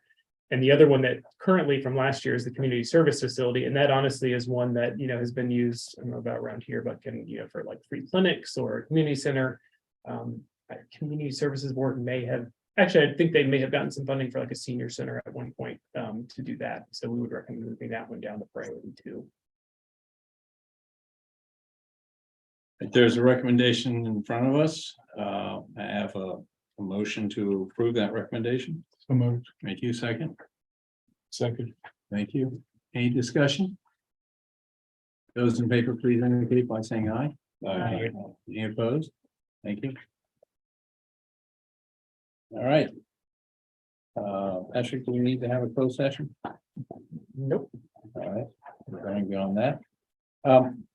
Ladies and gentlemen, it is now 2:45. I know the meetings have traditionally tried to be about 2 hours. However, it's important that we know what's going on in our local area. So I ask each of you, as you give your presentation, really go through the roundtable to be sensitive to the time, but also be sensitive to the important things that are happening in your area. And having said that, Mayor Pointer, would you like to start us off? I can be quick because I don't think there's anything new, just to recap what's going on. Last year, we raised $3.5 million. The town doesn't have any money to build a park in the public pool. So we had to see if we could get it from the people and grant money. So we got a 50-50 grant, national parks, and we raised $1.7 million. And so we had $3.5 million. And that was the projection for the cost. And then when we got it and we thought if we had it funded, they realized they didn't take into consideration all the road work in the surrounding streets. It's a small neighborhood that would need to be factored in. And then we had the inflation and anyway, now they're talking about $6.5 million rather than $3.5. So, you know, what we do is frustrating more than it's happy. So we were, celebrating, and now we're dealing with that. So try not to, drop our chins at all. We're trying to raise the money. And we've gotten assurances we can get the extra funding grant wise if we can raise our half. Well, raising another $1.7 million is not easy. So that's a big thing. And this past year, we have totally rebuilt the airport. We took the other runway down, totally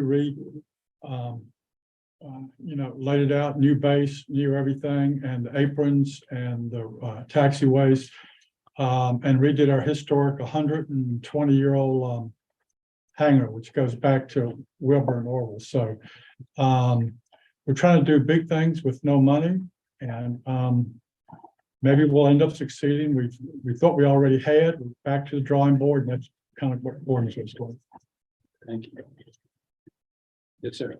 This is the time to sharing. Wow. Locally. Well, I certainly didn't prepare for that, but no, I think the biggest thing right now, so for the town of Remington, we're working with the DHCD for this grant. It's about 6.2 million to basically improve 4 areas within the town, focusing primarily on the Main Street area, as well as James Madison Highway, which I think anybody's ever been there knows runs right directly through the middle, so it splits it down in half. And we're experiencing experiencing some development or growing pains, if you will, in how we integrate. There's a management team that's be formed to participate in that. In the process right now, submitting that to DHCD, and that management team working with the council and to make sure that the priorities are set correctly and things like that. And could be a long-term thing. Talking about burying some put some power lines underground, things like that. So it's really just getting going now and getting interesting. So stay tuned. We'll see how it goes. So thank you. Culpepper, a few things. One, relative to the data center out in Stevensburg, the lawsuits have all been dropped, so that is now proceeding forward. And they're working with staff on that. We did pass our comprehensive plan, the update for the 2015 one that was delayed because of the pandemic. Staff did a great job. It was a smooth process, and we have a good document going forward for the next few years. And we have signed an agreement with the town of Culpeper relative to revenue sharing for prospective data centers. And finally, we are working on increasing the height limit relative to some prospective data centers in our technology zone. So is it dropped or settled or? It's dropped, isn't it, John? Yes. Dropped. For the town of Madison, we're currently just trying to finish up our budget to have that ready to present. And mainly working with Patrick and Jennifer is our next big project on some of the grants. Thank you. Last night, the Orange County Board passed our budget. The more exciting issue was the wilderness crossing rezoning. Anybody's been following us, that's been talked about for 30 years or so. What's gonna happen on the river side, the Rappahannock River side of Route 3. This is 2,500 acres under mostly single family ownership. Looks like it'll be about 1,000 acres of open space, almost 1,000 acres of economic opportunity, which will include data centers and warehousing by right. We adjusted the height and the tax rate for all that, so we'll see. And then 4,200 homes and a town center. So it was pretty dramatic. That was something the board's been working on for a long time, and it aligns pretty well with our small area plan, part of our comp plans. If you're in Orange today, either the sky is falling or the future is here. Did that get approved last night? It got approved. Moving on to the CIP, we approved the CIP, which additions include building a new government center. We'll talk, Greg. Adding a fire station in Unionville and moving forward with some parks that we've been kicking around. But now that we've adopted wilderness crossing, we'll need to go back and amend it to build an elementary school, add a fire station, build a regional park, and build a water impoundment. Which we'll be talking to Spotsylvania about. Which gets to water supply planning. I did reach out to Spotsy about maybe we got to be with them in the regional planning. I don't know. I mean, not like I don't love you guys, but sort of where's the river, where's the water, and that's kind of where we are. So we are actually, I was playing with my phone in here, talking about a date to talk the week of May 11th, somewhere in there with Spotsy. Something of mutual interest that I reached out to Congresswoman Spanberger's staff about is that they're working on the farm bill. It's not really a farm issue, but it's a rural issue. Diesel vehicles have emissions requirements that are certainly improving emissions. I'm certainly for clean air, but they're a little bit wonky, and unfortunately they come on ambulances and fire trucks. And so the idea that we are now more often than you'd imagine having to send a second ambulance to pick up somebody by the side of the road because the truck won't move anymore. And that's just not acceptable. We're asking them to think about putting exemptions for first responders. The military already has an exemption from the emission standards. I don't know, it's going to get worse as our older vehicles are being replaced with these types of vehicles until they get that worked out. I just don't like the idea if your pumper is putting water on a fire and then it goes into limp mode, and that's just ridiculous, right? So, and then final deal, Jim Crozier's not here to update you on the politics of our jurisdiction, so I'll do that. Lee Frame has said he will be resigning from the board at the end of the year. Jim White said he's not running again at the end of this term. Mr. Crozier hasn't announced formally, but is sort of in a similar thinking. So those are the folks you may have seen around the table over the years. Our newest member, Mr. Marshall, is running. And then Mr. Johnson, our current chairman, is not up for election. So I've got a new majority for sure. As my new boss is coming up next year. And maybe 2 returning, but maybe only 1. So it will be quite interesting in Orange coming up in less than a year. Thank you very much. Well, Warren has been in the news. Unfortunately, sometimes both in the Washington Post and New York Times regarding a number of issues involving our small town, which spotlights the fact that we are a crossroads type of town that sits right on the edge of the greater metropolitan area and between us and the glorious county of Rappahannock. And we try to, and it has created an environment where we were basically a tale of 2 cities. Most of the residents come out there and like it the way it is, and they want to keep it the way it is. And then there's a group who want it to get bigger and better, presumably. And we always debate whether bigger is better. So it's created an unfortunate dynamic. We still do not have a permanent town manager. We had 70 applications. We put out a very competitive package. It narrowed it down to 2, and neither of them, after the Amazon vote, decided to come and do the job. The Amazon issue has created a tremendous problem in terms of the citizens trusting its government. That also has been in the news consistently, if you were to review the Faulkner Times over the past 2 years. And we have to deal with that.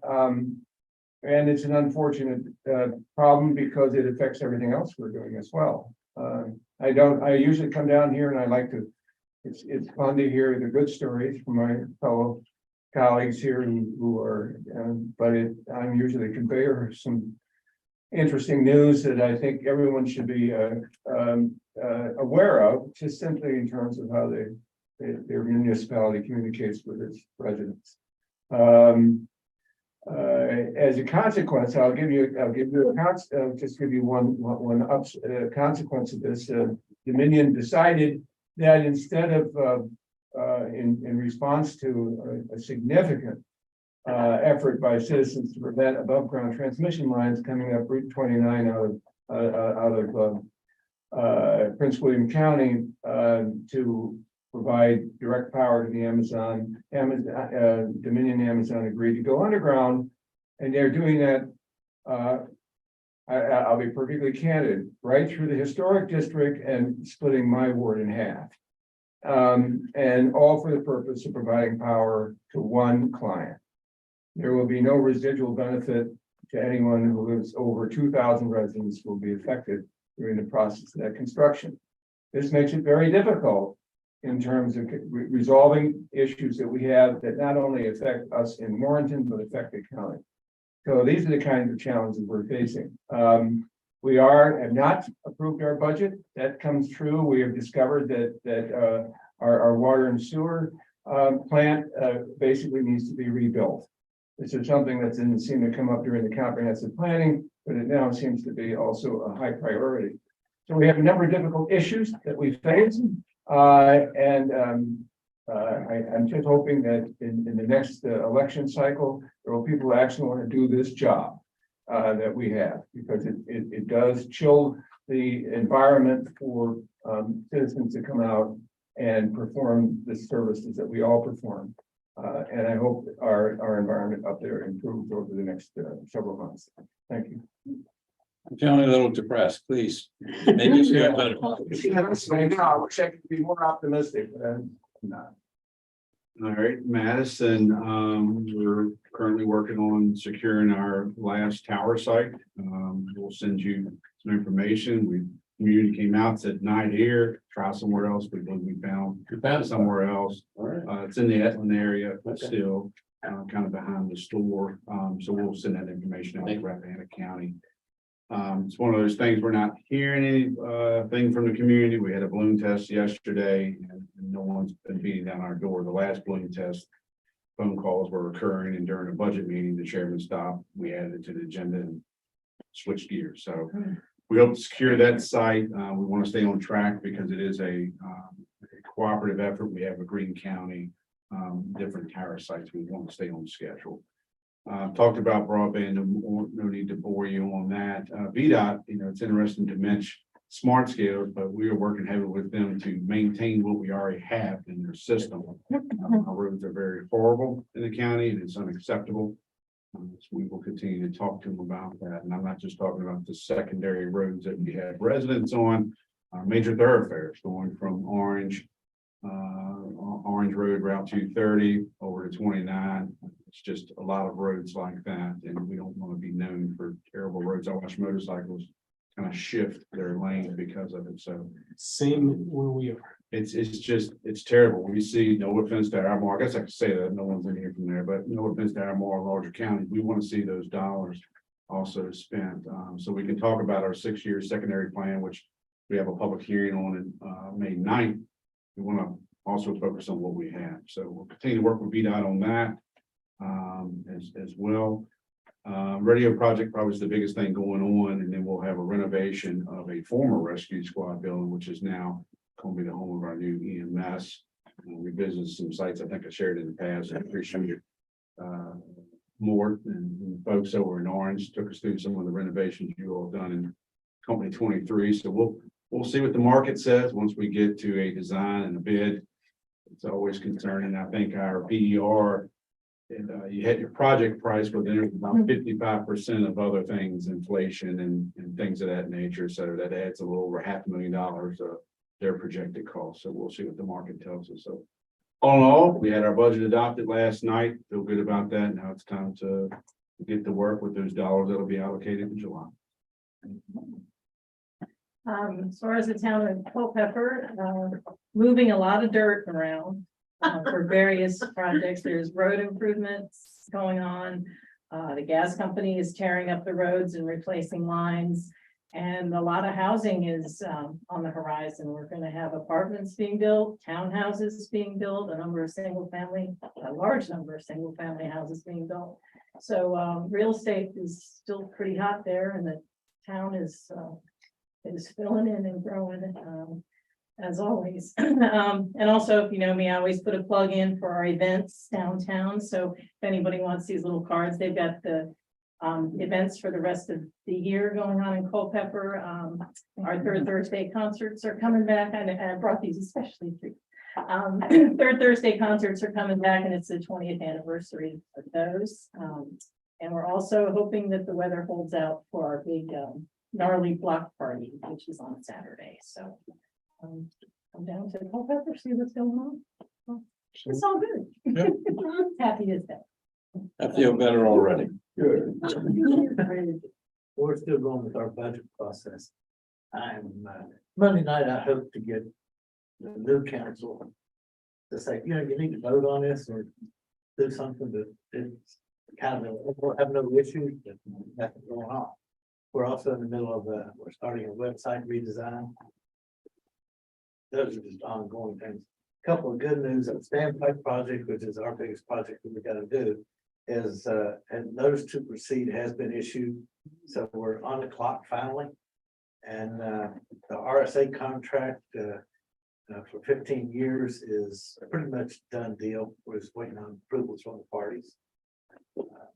The bad news is the Stonewall Holly Davidson will be moving out to Rockersville, and that's been there for years. And last, I'd say our fourth Thursdays for the next 4 months, starting with May, will be our music in the park. Oh, cool. Okay, we do that, but it'll be it's from 6 to 9 on the fourth Thursday, starting with May 25th. Free. We had a fairly uneventful public hearing April 18th on the budget, so if all goes well, that should be adopted on Tuesday. We are also Tuesday going to hopefully get board approval for the Opioid Abatement Authority grant that all of us are involved in and Culpepper will be the fiscal agent for. Thank you. Thank you. Thank you. Well, thank you. So we built some administrative money into the budget for that grant, but to make sure that Mr. McGrath does his share of the work and we're just the fiscal agent. We'll see how that goes. We've just about chosen the engineers and architects for our pool project, which is being done jointly with the town. We appreciate that. So hopefully they'll be started on that soon, but the idea of finishing construction by the 24 season is unlikely, so we'll probably be a year maybe further than we had hoped, but still well ahead of the agreement we have with the town. And finally, since Ted brought it up, we have 4 board members up for re-election. I think 3 of those 4 will likely be unopposed, one of which is Supervisor Underwood, so we're happy for that. And all is well in Culpepper. Excellent. I tried to be real fast. Fodder stack last weekend, very successful for us. 10K race. Thank you for those who came out. If you did, if you ran it, more power to you. Going through some difficult times with our board of zoning appeals, and the board of supervisors seem poised to remove their legislative authority, which will probably happen on Monday. And then wondering if anybody's dug into the Fairfax Supreme Court case and have any concerns of actions you might have taken during the pandemic that maybe should have been taken. I imagine we're all looking at that. Budget was adopted on Monday, so we're happy about that. All I have is always looking for ways to find new fire and rescue volunteers, recruitment and retention. If you guys have anything that's working well in your counties, would love to talk to you about it. You come across something, let us know. Please. And Sperry Fest is this Saturday, and it looks like the rain may hold off. It's from 10 to 5. If you've never watched ducks swim down the river, little rubber ones. All these yellow ducks going down our river is beautiful. And then somebody has to pick them up, but luckily they have someone in. River. Yes. Right now, it's not looking like. The mighty Thornton River. Yeah. Hopefully it'll be mightier after Friday. Yeah. But anyway, come out if you can, 10 to 5. It is a lovely time. They block off the entire street and vendors. We'll be there for, we'll have tables, the cars, and we'll have a table. Excellent. Thank you. As Megan stated, a lot of dirt is being moved in Culpeper, a lot of road work. Getting ready for a bridge to go in, pedestrian bridge or wastewater plant, work on that. More to come. We actually applied for 3 smart scale projects and were awarded all 3 of those, as well as a upgrade to all of our traffic signals and a Safe Street for All grant. So it appears that we'll be awarded in the neighborhood of $30 couple million for all of that. So I don't know how we got lucky with that, but we were hoping we may get awarded one of those, and they awarded all of them. So at least for right now, they're treating us very well. So that's pretty much it. I just, the only thing I want to say is that town and the county were able to come together on a boundary line adjustment. I just want to give a public thanks to Chair Donahue for, she and I kind of got people together and they rammed heads and things got done. So thank you. There's a lot of process. There's still process. There's still process, but a lot of the issues were resolved. I want to let everyone know I'm now taking off my Washington, Virginia hat and putting on my chair hat, that we're going to make some small changes to the agenda to try to keep it moving a little bit faster. I've run enough boards in my time to learn that you do a meeting over an hour, your popularity goes down precipitously. I understand with RRRC meetings that 2 hours is kind of the limit. So I am here at your mercy, and I will try to help make sure that we stay within that 2-hour frame. Patrick, anything else from you? Yes, sir. All right. I have a motion to adjourn. So moved. All right, I have one from. All right, all in favor, please indicate by saying aye. Aye. Thank you very much.